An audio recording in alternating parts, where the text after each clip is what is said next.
મહાશિવરાત્રી એટલે ભોળાનાથ અને માતા પાર્વતીના મિલનનો દિવસ છે। મહાશિવરાત્રી હિન્દુ સંસ્કૃતિનો એક મહત્વપૂર્ણ તહેવાર છે। હિન્દુ પૌરાણિક કથાઓમાં મહાશિવરાત્રીનું એક અનેરું મહત્વ દર્શાવવામાં આવ્યું છે। જો કે આ દિવસ સાથે અનેક દંત કથાઓ પણ સંકળાયેલી છે। સૌથી મોટી કથા શિવ અને શક્તિના લગ્નની વાર્તા કહે છે।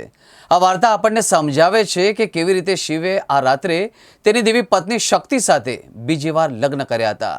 દેવી પાર્વતી સાથેના મેળાપ અને લગ્નની ઉજવણીનો આ દિવસ ભગવાન શિવની રાત્રિ એટલે કે મહાશિવરાત્રી તરીકે ઉજવવામાં આવે છે।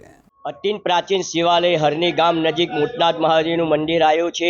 આજે વહેલી સવારના 3:30 વાગે ભક્તો દ્વારા ભગવાન મહાદેવજીને પાણી, બીલીપત્ર, કારા તલ ભગવાન શિવને અર્પણ કરે છે। લાઈનમાં ઊભા રહી અને ભગવાનને એવી પ્રાર્થના કરે છે કે હે પ્રભુ, આવનારો સમય પૂરા વર્લ્ડ અને પૂરા વિશ્વનું કલ્યાણ કરજો, એવી હૃદય અંતકરણથી સર્વ ભક્તો પ્રાર્થના કરે છે।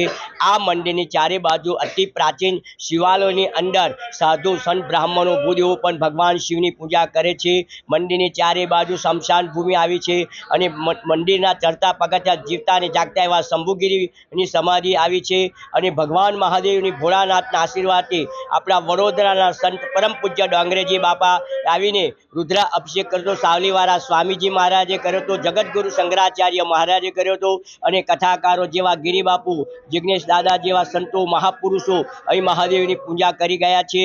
અહીં રાજકારણથી મારી દરેક ભક્તો દ્વારા શ્રદ્ધા, વિશ્વાસથી, તન મન ધનથી, હૃદયથી ભગવાન મહાદેવની અંતકરણની પ્રાર્થના કરે છે। આવનારો સમય કળિયુગની અંદર જે કોઈ મહાશિવરાત્રિ 12 મહિનામાં એક દિવસ ટાઈમ કાઢે અગત્યનો અને મહાશિવરાત્રિના દર્શન કરે, 12 મહિનાનું ભગવાન સદાશિવ ફળ આપે છે।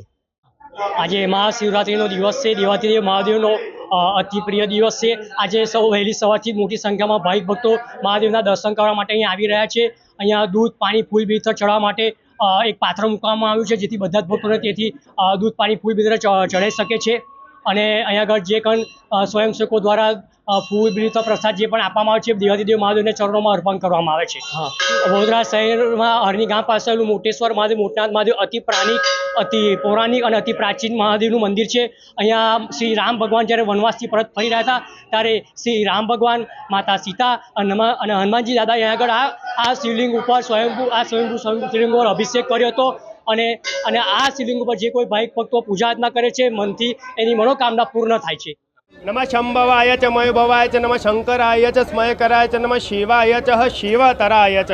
વડોદરા નગરીમાં અલકાપુરી વિસ્તારમાં કાશી વિશ્વેશ્વર મહાદેવ મંદિર આવેલું છે, જે નવનાથ પૈકી એક મંદિર પણ છે અને કહેવાય છે 1828માં સર સયાજીરાવ ગાયકવાડે મંદિરનો રીનોદ્ધાર કરવામાં આવેલો હતો અને કહેવાય છે આ મંદિરમાં જે લિંગ છે એ સ્વયંભૂ લિંગ છે। અને આ મંદિરનો કે ઇતિહાસ એવું કહેવાય છે કે જે પણ ભક્તો મંદિરમાં આવતા હતા પહેલાં અને જેના જે પણ મનોકામના હતી બધી પૂરી પણ થઈ જાય। અને આજે મહાશિવરાત્રિનો મહાપર્વ છે। એ મહાપર્વમાં એવું કહેવામાં આવે છે, પણ શિવપુરાણમાં કહે છે કે જ્ઞાન સંહિતા છે, એ જ્ઞાન સંહિતામાં એવું કીધેલું છે કે જે પણ જે શિવરાત્રિનું મહાપર્વ આવે છે એ મહાપર્વમાં પ્રહર પૂજા કરે છે, એની બધાની ઈચ્છાઓ પણ પૂરી થાય છે, સાથે સાથે એ લોકોને મોક્ષની ગતિ મળે છે। અને કહેવાય છે 144 વર્ષ પછી મહાકુંભ આવેલું છે અને મહાકુંભનો આજે છેલ્લો જ દિવસ છે। એના પર આજે શિવજીની આરાધના કરે છે તો એને મુક્તિ મળે છે। અને કહેવાય છે કાશી વિશ્વેશ્વર મહાદેવ મંદિરના સાનિધ્યમાં મહાપ્રસાદીમાં ખીચડી, બટાકાની સૂકી ભાજી, ફરારી ચેવડો, ઠંડાઈ, કેલા એનું વિતરણ પણ રાખેલું છે। અને સાથે સાથે કહેવાય છે કે સાંજે સુંદરકાંડનું સુંદર આયોજન રાખેલું છે।